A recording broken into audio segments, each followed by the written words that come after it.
Elimu ya ujasiriamali kwa mtandao. Usambazaji. Usambazaji ni mchakato wa kufanya bidhaa au huduma ipatikane kwa mteja wa mwisho. Tufikirie aina mbalimbali za usambazaji.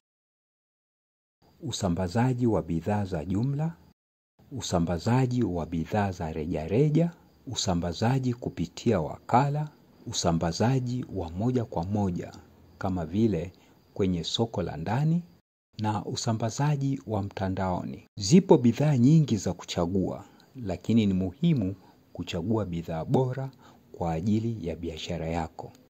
Wakati wa kuamua njia bora za kuchagua bidhaa, zingatia usalama, urahisi na kuridhika kwa mteja. Lengo kuu ni kutimiza mahitaji ya mteja wa mwisho. Madhumuni ni kupata wateja waaminifu na kufanya biashara zaidi. Sasa fikiria kuwa na biashara ya mtandaoni.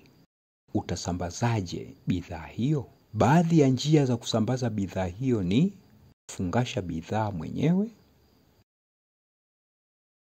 kutumia huduma na zana zinazotolewa na jukwaa la soko mtandaoni kwa kuzingatia jukwaa unalotumia kama vile My Store, Flipkart au Amazon.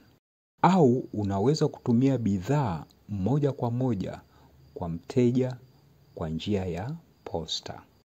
Kumbuka kuwa sehemu kubwa ya thamani kwa mteja wa mtandaoni ni kupokea bidhaa moja kwa moja nyumbani kwao kwa wakati unaofaa.